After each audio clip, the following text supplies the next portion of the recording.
I got my gas tank today. I also got my tires today. But we're going to do this. I want to install a new gas tank. And I already started. I have to adjust the turn signals up. But this is the 5.3 gallon, 20-ish liter tank from Acerbis. Oh yes. So let's get started. First thing you got to do is take the seat off, take the tank off, take the plastic in here off. And that's easy enough. There's a Phillips there. There's a couple of bolts holding the tank, a couple of bolts holding on the back of the seat.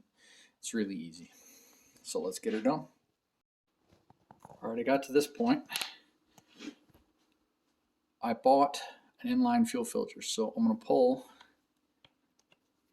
this out.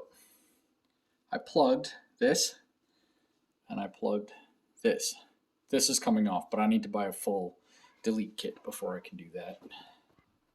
If you want to know where to get plugs for your vacuum lines, this was like 20 bucks on Amazon. You just have to look it up. All right, just about ready to put the tank on. I got the fuel filter off.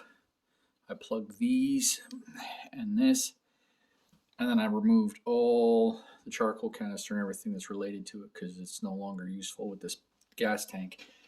I know a lot of people talk about the weight savings from going from a plastic tank to a metal one, but look at all that weight comes out too. But I have an idea. These, I think, are going to get repurposed, or this one, to hold that on.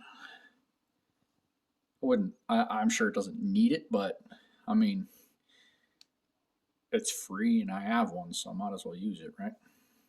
All right, let's get the tank on. All right, so I went to my auto parts store, buy a hunk of foam. It's an air filter for a small motor, right? Cut off a hunk of it and put it in here, oiled. And then you won't have to take out the factory one. You just keep cleaning and doing that whenever you do this one. Now the Acerbis gas tank, this was inside the seat. As you can see, the factory seat, it's a tight fit, but it fits, right? Now I have the seat concept seat.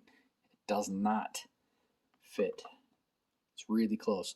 So you just got to shave like maybe 1/8 of an inch off both sides and it'll be good. But the seat concept seat is definitely smaller than the factory. In every other way other than color, it's exactly the same. Like it looks exactly the same to me, but this is distinctly smaller. So you're gonna have to grind.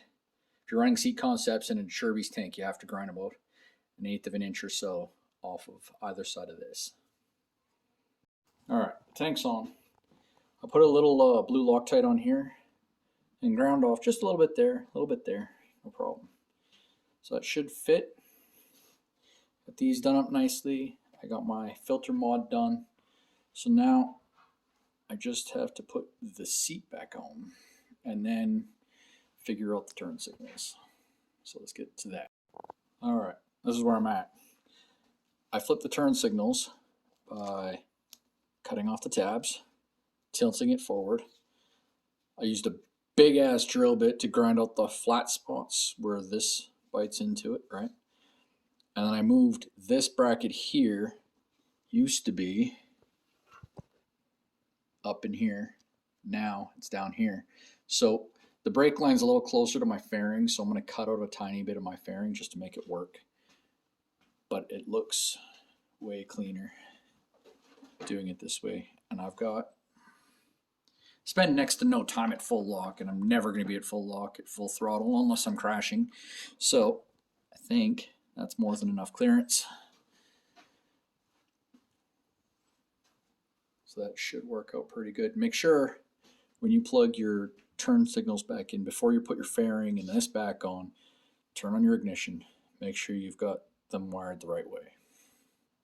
Be pretty easy to swap them because they fit. The turn signal's the same part for both sides. It's 100% interchangeable, so make sure you wired it right before you go putting the fairing back on. There we go, she's coming together.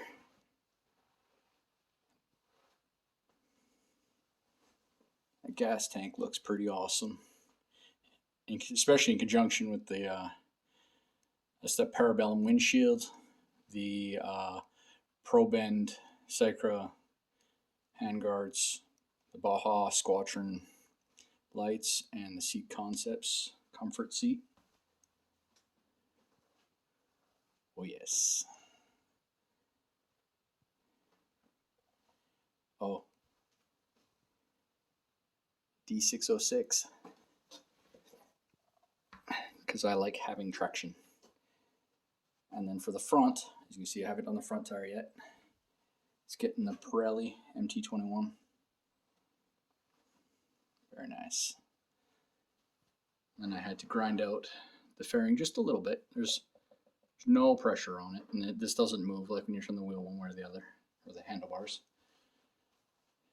It's perfect.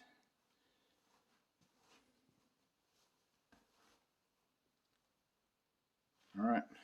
Well, like I said, just keep doing one thing after the other all winter long.